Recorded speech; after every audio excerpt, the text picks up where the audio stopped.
Na msadakta mpenzi mtazamaji, natumai kwamba unaendelea kuwa na Jumatano njema popote pale ulipo. Karibu sana katika mchipuko wa K24. Basi tutakuwa tunakujuza yote yanayochipuka kutoka kaunti mbalimbali. Jina langu ni Busara na Aman. Nami naitwa Robi Omondi. Bila shaka tutakuwa nawe kutoka sasa hadi saa 7 kamili, na wenzetu pia viwanjani watakuwa na tusaidia tu kuendesha gurudumu hili kwa kutujuza yanayojiri katika maeneo tofauti humu nchini. Naam, bila shaka mtazamaji, ikiwa pia leo ni Jumatano, tunaangazia swala zima la siha na jinsia. Tunazungumzia tu yote kuhusiana na afya, na leo basi Robi tunazungumzia ugonjwa ama ni hali ya cleft lip. Naam.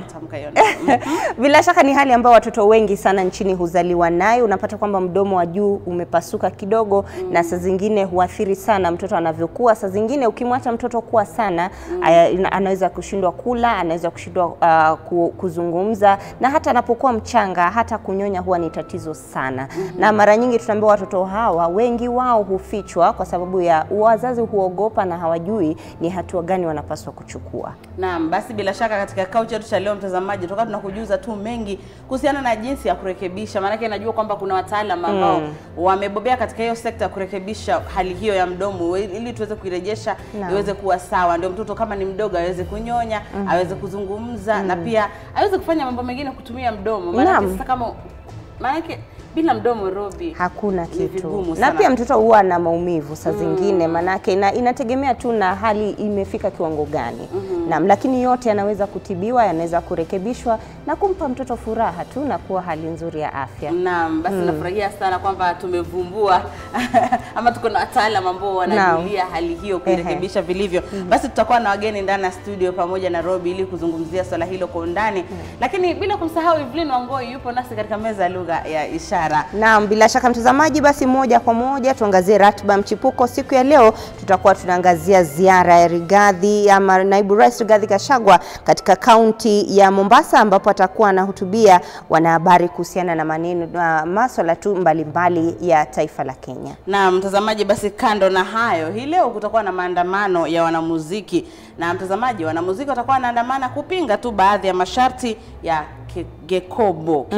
Bila shaka watakuwa wanalalamika, na tutakuwa tunafuatilia taarifa hiyo hapo baadaye. Maandamano atakapoanza tutakuwa tunakupatia picha za moja kwa moja kadri mambo yanavyochipuka. Na bila shaka, na katika mazungumzo ya siha na jinsia, kama tulivyokujuza mtazamaji, tutaangazia matibabu na marekebisho ya midomo iliyopasuka miongoni haswa mwa watoto ambao tunaelezwa kwamba maelfu ya watoto kila uchao huzaliwa na matatizo hayo.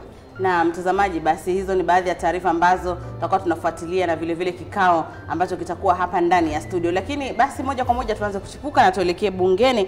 Na mtazamaji, kuna kikao cha bunge ambacho wabunge wanajadili masomo ya tarajali kwa wanaohudumu katika taasisi za serikali. Moja kwa moja basi tuelekee bungeni.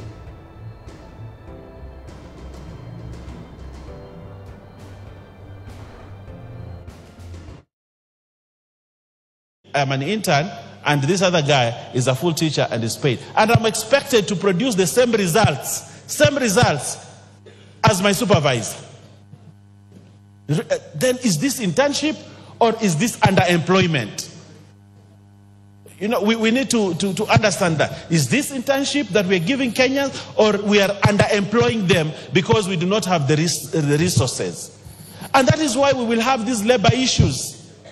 JSS people will go on strike and say we are paid lowly. But at what time did people start deciding how much money they'll be paid as interns? But because they have realized they're not interns, they are full-time teachers, now they're coming up and say pay us for the work that we're doing, because they are our workers, they are not interns. Honorable Speaker, we need to have economists in Treasury who do their work. We have to have economists in ministries do their work, because I believe that every ministry in this country has an economist who looks at things from that perspective and makes decision and say, let's go this way. So that even when a decision is made at cabinet, we need to give people their real titles and their real job descriptions, not misusing titles. Intern, you're an intern, you're an intern doctor, you're an intern teacher, you're an intern agricultural officer. But these are the people who actually work. They will demand higher pay. And when they demand higher pay, it is within their right, because they are not being used as, they are not being trained as interns. They are actually employed to do the work. So, Honorable Speaker, even as Nesula tables this, I would like to see, as we come to the third reading and the community of the whole, a proper definition of who an intern is. Because if you have a law to say, this is an intern, but this intern should have paternity leave, this intern should have maternity leave, this intern should have these allowances, is that an intern? That cannot be an intern. It cannot be an intern. The definition of an intern is within the labor law. And it is clear, this is an understudy of someone. And it should be given certain benefits as an intern. But when we want to call interns and put them at the same level as people who have been employed as workers, we are going to exploit Kenyans using a law that we are passing in this house. That's what we will do. And we'll have a lot of labor issues. So I want to say in this parliament, let interns be interns. And when you do not use interns to do the job for which the supervisor is supposed to do. Do not say this is an intern teacher and give him a full load and there's no one supervising him. That is a full-time teacher. Pay him the salary of a full-time teacher, not as an intern. And if as a country we cannot manage to do that, then let's call an intern because he's doing the job of an intern, and let's call this is a full-time person on the job because he's a full-time person. So, well, I support you, this law, we need to relook at it within, I believe that when Nesula went to KBC, she went there as an intern. She didn't go there to do a full-time job of someone. And she was helped to grow, and she grew to be the lady that we know because she was an intern and she was helped through the steps. And she was not given a full load. She was properly supervised, properly trained, properly handheld, and she get to the level that she is. And that's where she is, But to transform interns or trying to create jobs by telling these people, you are interns now, you are working. I know at what level an intern should be an intern and when that intern should graduate to be a full-time worker. So let's spare young people. Let's spare young people. Rachel was an intern. When you are given a job at KU as what are they called, tutor, graduate assistant. Yes, you cannot be paid, you cannot do the same job of a professor. She was a graduate assistant. She used to carry books, she used to wipe tables, she used to ensure notes are done. She used to come to the lecture room and sit there and listen to the professor. Because she was a graduate assistant, she was an intern. A properly done intern program. And she graduated to what she is. But these interns that we are saying they are interns, what are they doing? They are not being trained.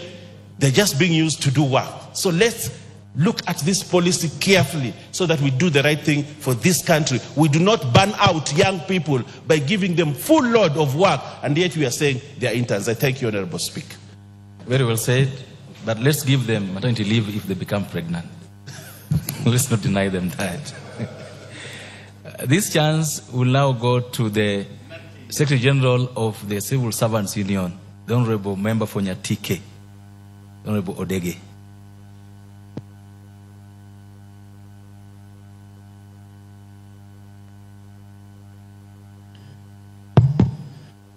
Thank you very much, Honorable Speaker.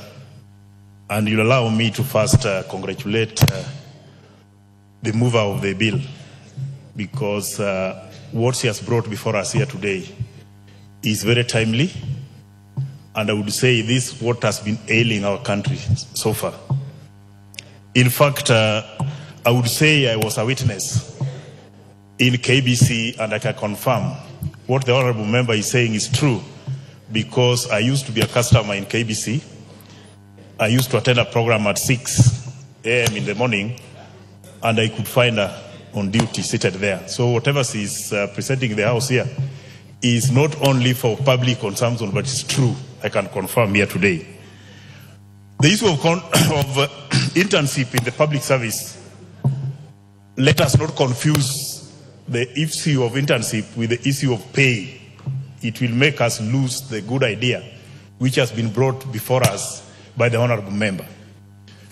First, when we talk about internship, I would suggest that this House would support what has been tabled before us here, and even if possible, we make it mandatory for all professionals from our colleges and universities to undergo mandatory internship in the public service.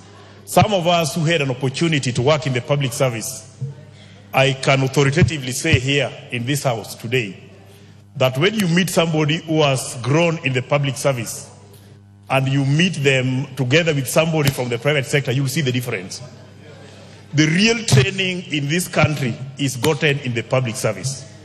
So if we deny our young professionals an opportunity to access training in the public service, we are killing this nation. You'll agree with me that all of us who underwent school program, when you are employed, you'll realize you learn again on the job. You don't come from college or school when you are a fully trained professional. The professionalism you'll get when you get an opportunity to sit on the job and be trained on that job. So if we deny our youth an opportunity to get this from the public service, we are killing this nation, and we are denying our youth an opportunity to be better professionals.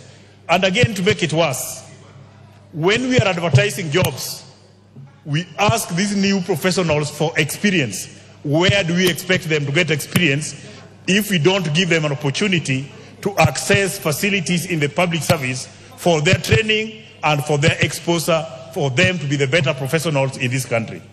So what I wanted to suggest, before we go to monetary issues, we should ensure that we avail opportunities for all professionals to access training in the public service, and if possible, we make it mandatory so that we don't discriminate others not to get such kind of an opportunity to access services. On monetary issues, when we talk about the work done, that opportunity can be given room to be negotiated.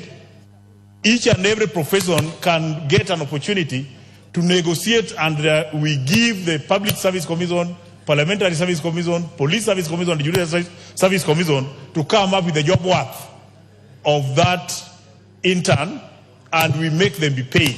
When you look at what's happening currently in the country, it's very unfortunate because we have reached a level where we used to see workers going on strike. Now we see interns going on strike, which means we have failed to fix an issue which is ailing our country. That's why now interns are taking it onto the streets to demand for their rights, because we are sitting on that right of theirs. When again you look at the professions we have in this country, there are some professionals who are not able to come out and air their grievances, and they are suffering in silence. Let's talk about accountants. Let's talk about agricultural officers. Let's talk of these are the silent professionals. They are not also not comfortable, but because they don't have an opportunity to come together and air their views, we think they are comfortable because they are not on the streets the way JSS teachers were.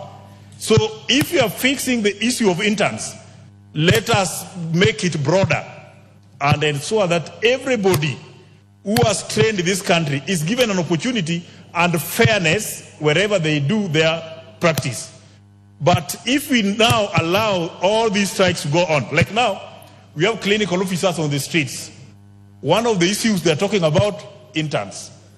We had JSS on the streets. One of the issues, interns. We had the doctors on the streets. One of the issues, interns. And now we have some professions who are not able to go to the streets. And those who can represent them and make them also be comfortable is this house. So let us use this opportunity given to us by this bill and fix all the issues related to workplace when it comes to internship, be made in a way whereby even if you don't go on strike, even if you don't go outside there and make noise, your interest is catered for and your safety is also catered for. So on money, money can be negotiated, but on internship, let us make this opportunity available for all professionals and we make them get this training so that we have a country where we are nurturing those needed professions and we make them possible to work for this country. I thank you, Madam Speaker.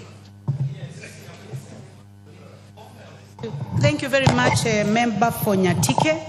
Honorable members seated in the public gallery this morning, we have students from Kisayani Secondary School, Motomo Sub-County in Kitui South constituency. So those are students from my constituency. I would like to welcome them. Mwonge Junior School, Chuka Igamba Ngombe, Tharaka-Nithi County. And Brayton International School from Mavoko constituency in Machakos County. You are welcome to the National Assembly to observe proceedings of the House.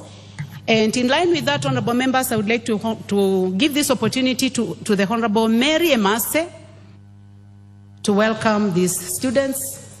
Please welcome the 3 schools, including the ones from my constituency, Honorable Emase. Thank you, Honorable Speaker, for this opportunity.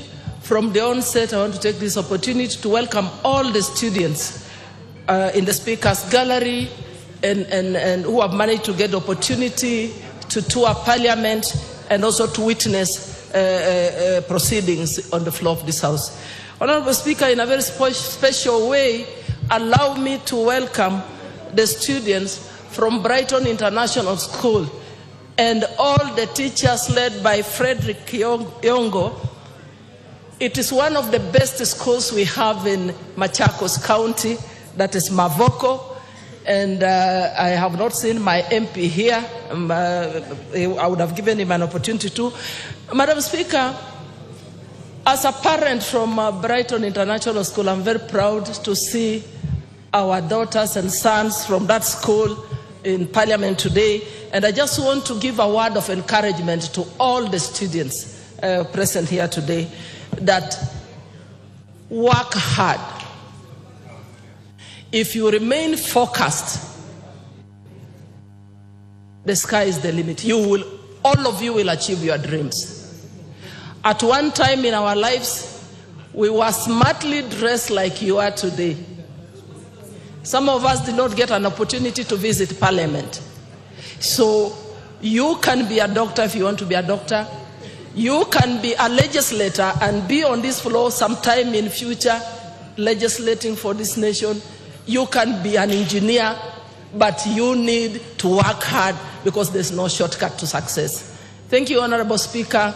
And if you allow me to add my voice to the bill on... You'll do it at a later time. Thank you, Madam Speaker. Welcome. The Honorable Beatrice Elachi.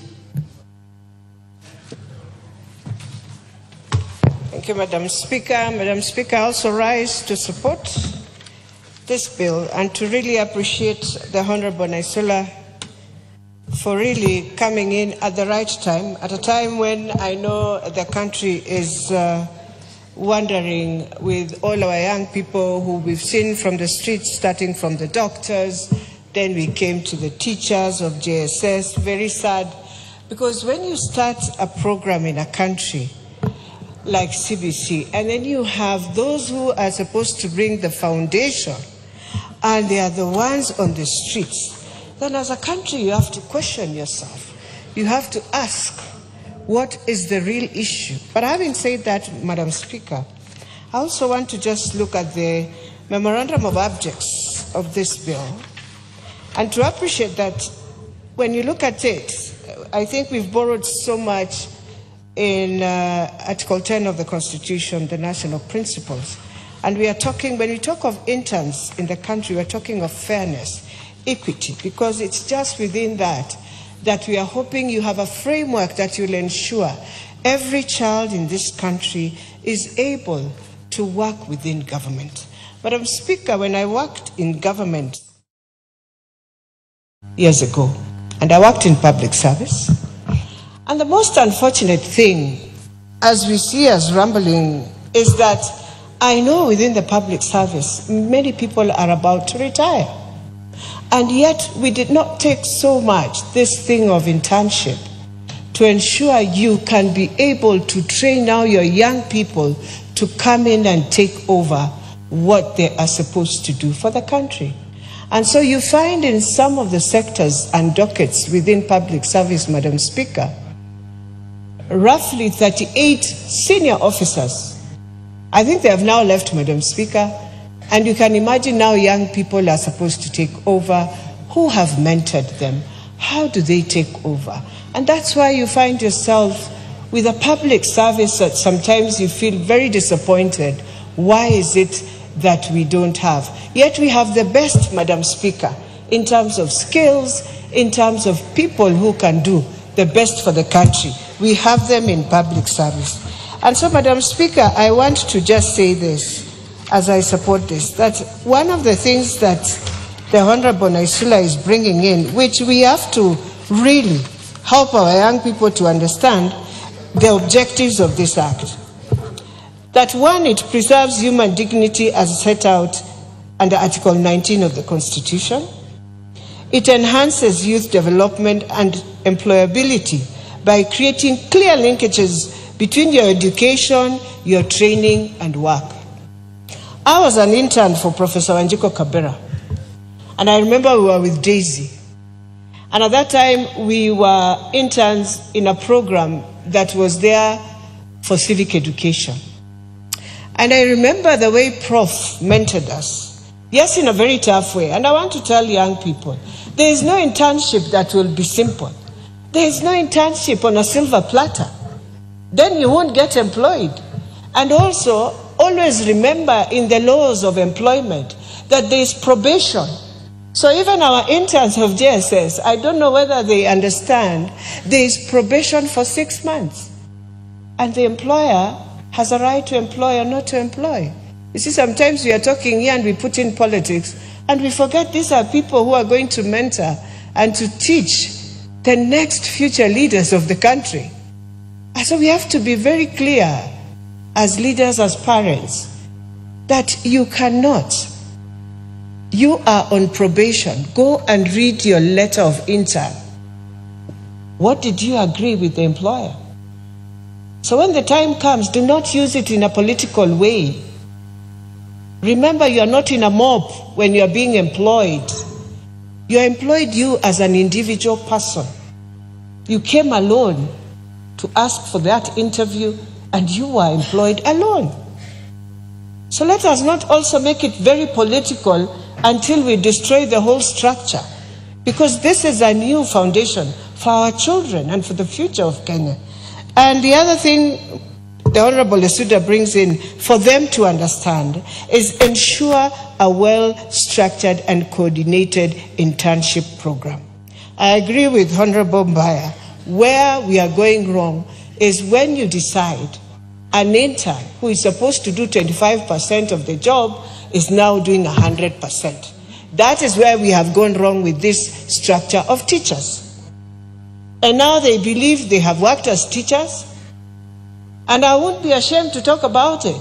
I went to my school speaker, and I won't say the name. I met my young interns and the teachers. Even the teachers who have been there for a while. And when I looked at the staff room, I felt like crying. Because this is your staff room. You cannot tell me you have just finished your tea and everything is on the table, all the eggs are just there, and you are seated. You are the teacher. What will the student then do? So I just want to say it has to come. It starts with your ethical. It starts with your moral. Then it goes now for you to become the teacher. But I want to also now alert teachers. We are on a digital platform. And I went to Mombasa in a school. A teacher is in one class, 3 classrooms are using a digital platform, they are with their teacher. So awaken yourself. They will reach a point because of technology. We don't want to see our students crying every day. There's no TSC teacher. We shall improvise and find a way of teaching children. And you'll be the losers. So I want to say, Madam Speaker, for me, I believe if I never went to school, if I never found my teacher, Machete, my English teacher, today I wouldn't be who I am today. So a teacher, my lecturer, today, I am proud when I meet them. But when I look at our children, I wonder whether they will even embrace their own teacher. Na mtazamaji, bila shaka hicho ni kikao ambacho kinaendelea bungeni kwa sasa. Na kufikia hapo basi tunachukua mapumziko mafupi, tukirejea ni mengi zaidi ndani ya Mchipuko. Usende mbali.